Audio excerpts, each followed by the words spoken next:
Alrighty, it's 8, straight to the point. What's up, GOQII fan? My name is Olly, as usual. Today is a great day because today we are speaking about the smaller waist. Oh my god. After how long? Okay, Mr. Seal. After how long you gonna give me the? I think I just do it once in a week for half an hour, and today is this day in which I do the class. So, thank you so much, everything. So, guys, as you already know, I'm not fitness model. I'm just not about that beautiful life. I'm about hardcore life with a lot of weights, because lifting heavy makes you more beautiful than ever, and having a great motions, having a great,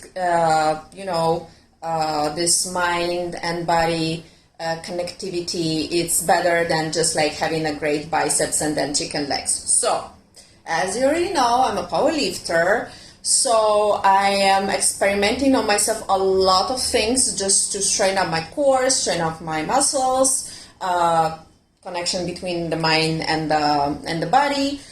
We also work a lot on the breathing, the various techniques about how to improve our core, which today's topic is about the smaller waist.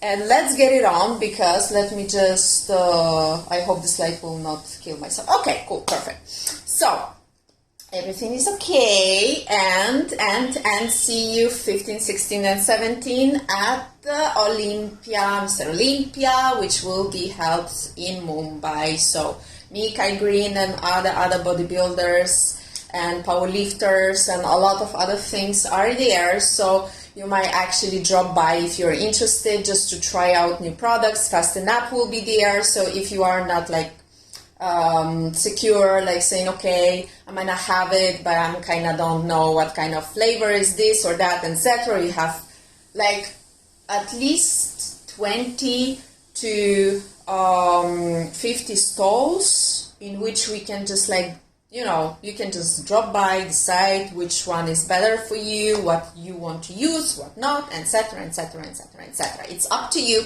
So waiting there for you, 15th, 16th, and 17th of November. And maybe after that, I will just change the house, so everything will be so new and fantastic. I can't wait. So, today's topic, it's a little bit, too long, but I will try to kill it in like one session, so then you will be like more open-minded, more informed, etc., etc. And for now, you have to deal with the quiz.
Alrighty. So here we go again.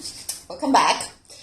So, what about the waist? A lot of people with their amazing goal of I just want to lose this part of the fat in my life, they just come to the gym or DMing me on my social media. They're like, Olly, how I will do it? And I'm like, okay, first of all, if you're fat here, you're fat everywhere. But there is a thing.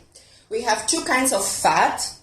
We have the visceral fat, which protects our internal organs, and most of it's here. And then we have the normal fat, which is like kinda if you eat too much, and there is a so-called caloric surplus, means that you eat 2,000 and then you just use 1,000. So this 2,000 will go into places which you don't want it to go. So the visceral fat depends also mostly on your diet and DNA. So if in your family runs the fat like this part, you have surplus of visceral fat, it will be a little bit hard, but we can do it. And next, obviously the diet. If you use too much oil, and too much oil means that one bottle of oil of duration of like 1 week max, it means like 1 liter of oil, literally it's in you in 1 week, and it's not good. So not only the calories, because there are good calories and bad calories, as we already know, but most of it, how much fat do you drink at this point? Okay, so all these tandoori chickens, all of these things that they are fried, deep fried, even I think idli has a lot of things inside, like it's, if you use oil or any kind of fat, it's still fat, okay? So it actually accentuates and it actually helps to go everything, like, you know, to increase the visceral body fat, which actually is not that good because it roams also around your beautiful heart. And when your heart is stuck with a lot of fat on it, there is a huge possibility that you will have a cardiovascular problems. So don't do it. But we already know how to avoid this. First of all, as bodybuilder says, but we also said that the base of the visceral fat is diet. So you have to understand how much of oil, how much of carbs, and which kind of carbs and oils you use. For that, you have to write down. I know it's like a hardcore stuff, so you're like, oh my God, I have to write everything. But it helps, because at one point you will go to a doctor or go to a nutritionist, and they will say, okay, guy, all of this has to go, okay? So if they don't know what you are eating or what's the quality of food, because the quality of food is very, very, very important. Because a lot of people, they are like, okay, half a liter of oil for 1 rupees and woohoo. And I'm like, no. So street food, junk food, out. Any kind of super sweets in which like 1 kilo of sugar is in like 1 centimeter square, out. Something that is actually very, very annoying for you, you have to write it all down and then see what is the most caloric, what is the most, important, and how much of this you eating. Okay, so if you eat, for example, 2 free samosas a day, you cut to 2 free samosas a week. Okay, so it's also about the quality and the quantity of food that you eat, and then just eliminate that and you eat it for a cheat meal. Cheat meal is very important because when you are on diet, you're just like kind of strained. And as I know myself, I cheat only once a month, but because I have to be always on point and all of that stuff. Second thing, the DNA, ergo.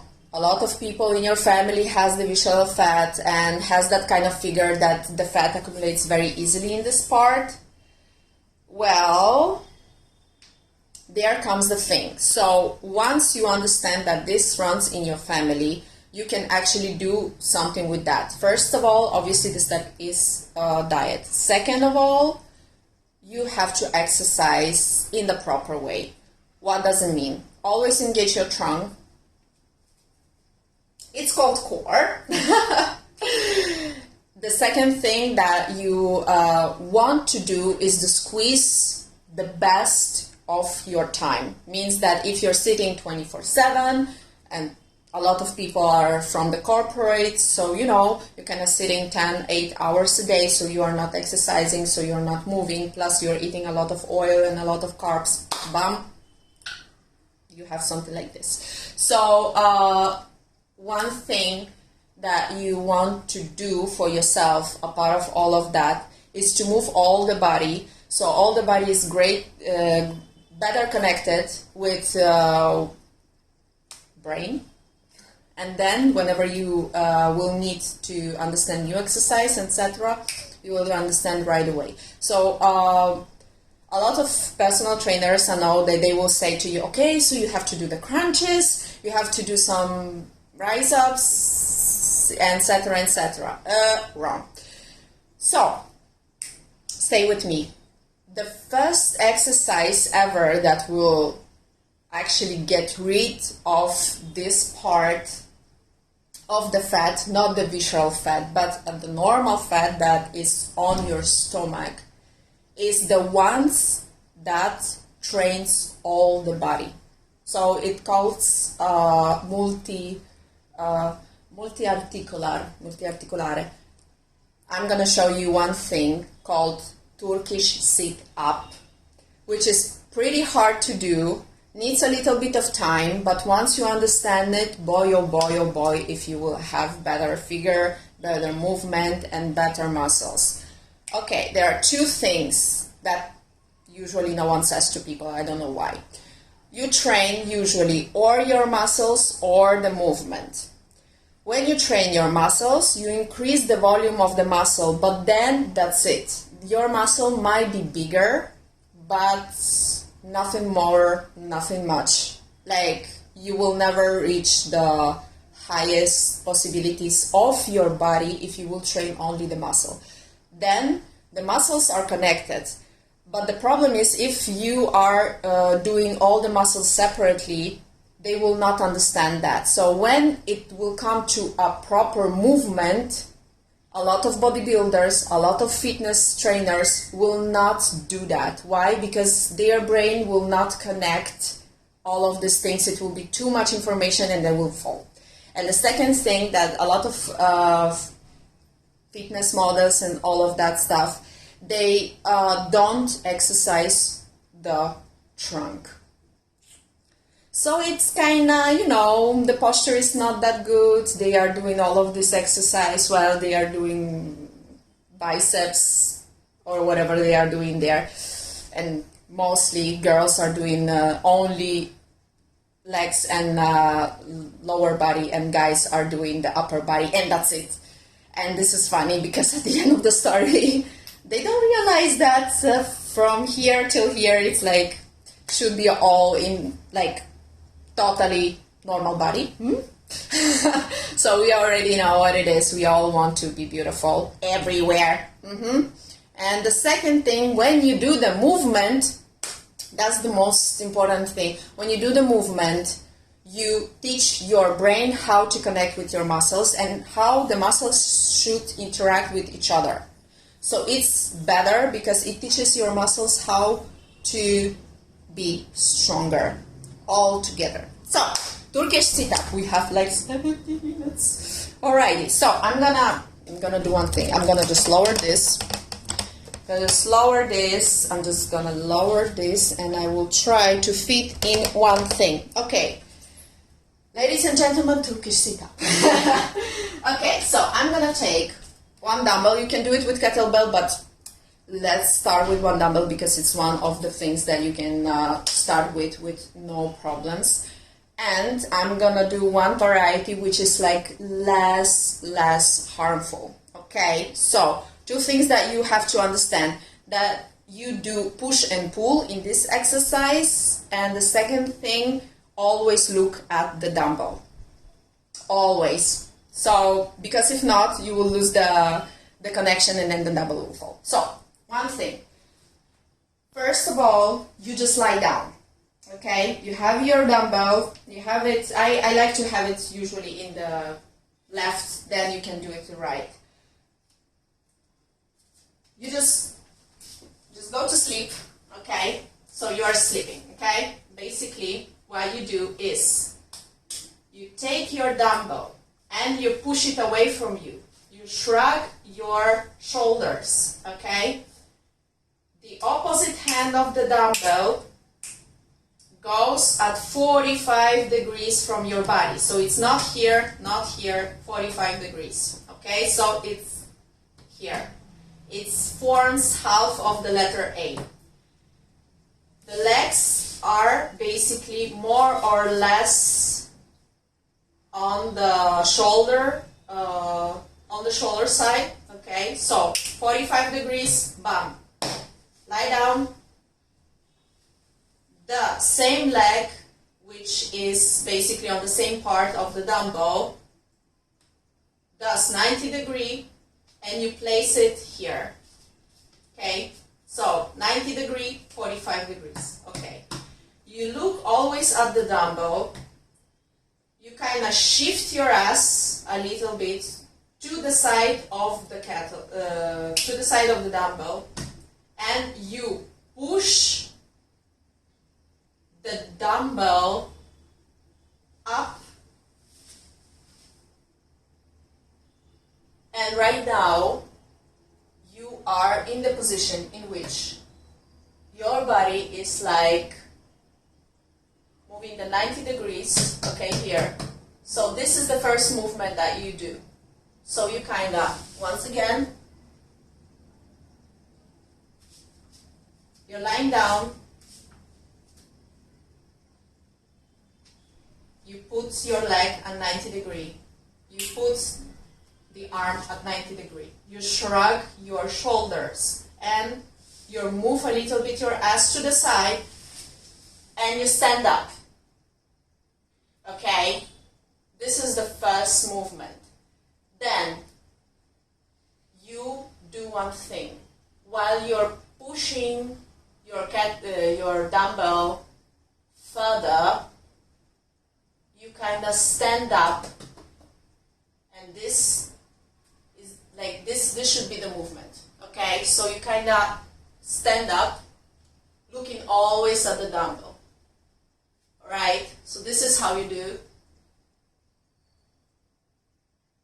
the proper stand up, and right now you are basically sitting. While you're sitting, you have to push your hips up. Okay, so once again, you are here, you stand up, you push your hips up, okay? So from here, you push your hips up, okay? The leg has to go back and has to secure your body from falling, okay? So once you start to look around like me, the dumbbell starts to go ways. So that's why you have to always look at the dumbbell. Okay, so once again, we are here, 45 degrees, 90 degrees, okay? Shrug, shoulders. 1, 2, 3. You shift your ass a little bit to the dumbbell side and you push the dumbbell away. Okay, since you're here, you're posing on your elbow.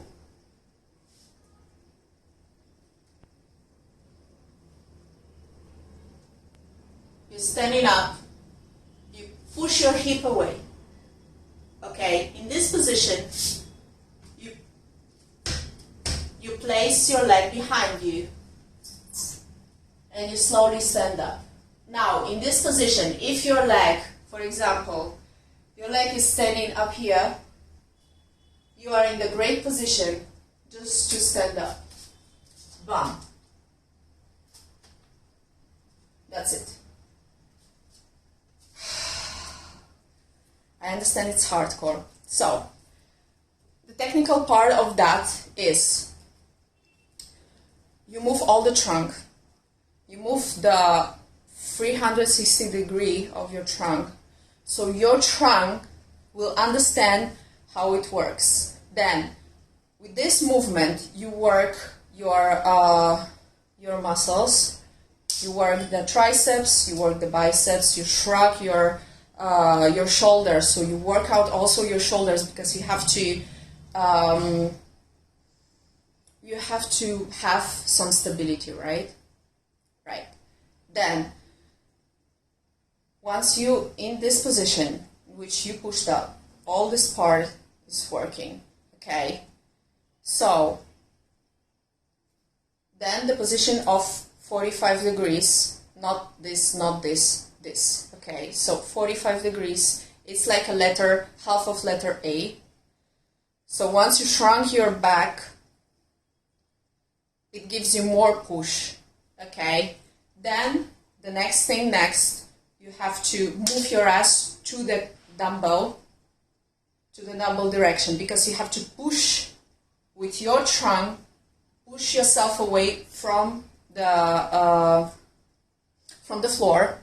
And the next thing that you have to do is just to use your triceps to just push yourself away from the floor. Okay. The next thing you have to push your hips away, and that's how you do all of this strange thing in which you are just like standing, etc. So one thing, the first movement will use a lot of your trunk. The second movement will use a lot of your hips.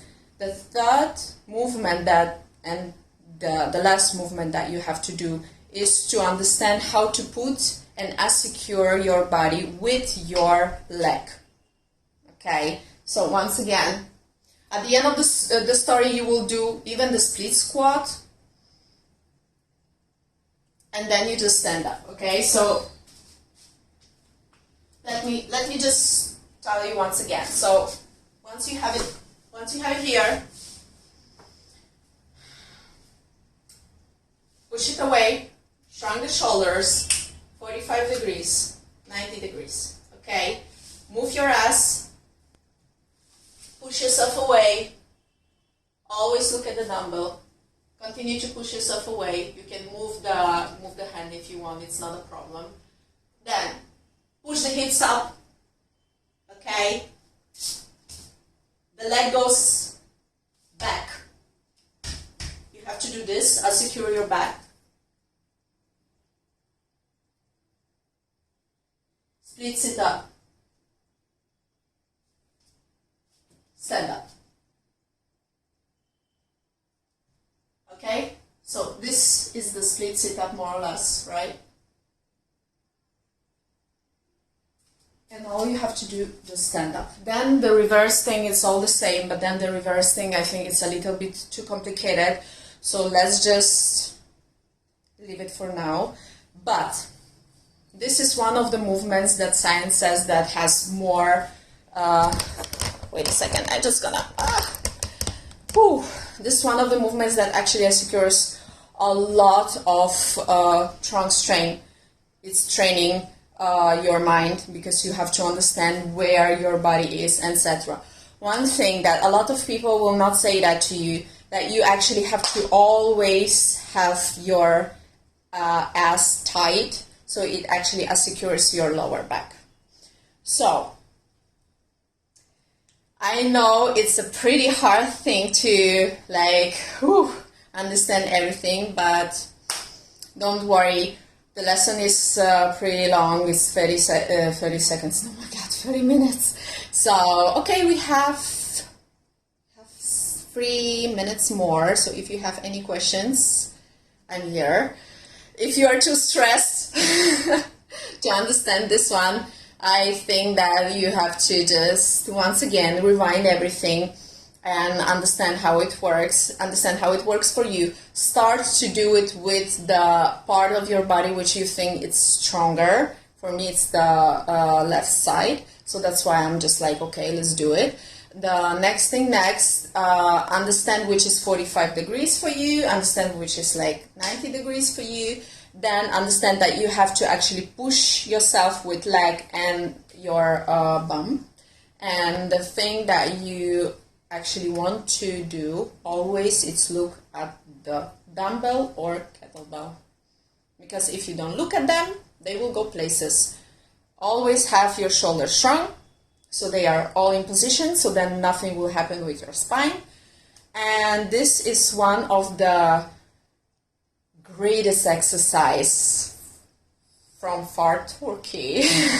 I think it's six hours from here, yeah. So one of the greatest exercise that actually is done till now by a lot of special forces just to increase their core strength and then step by step shrink your beautiful belly. So then you will have all of these muscles outside, you will have less problems with your diet, because you will exercise and diet. As we already know, exercise and diet is the strongest combination that you can do. So, please in Hindi, amore, Mr. Kumar. My Hindi is after 4 years in India, my Hindi is still a little bit hard. So I will try to do that. And I will try to understand how to explain the Turkish setup in Hindi, but it will be a little bit too hard for me. Have mercy on myself. It's enough that I'm speaking in English properly, I hope. So, it was great to see you. Thank you so much for coming and for being here. And see you next time with a lot of other weirdness which you like. And yeah. Non-conventional questions, non-conventional answers.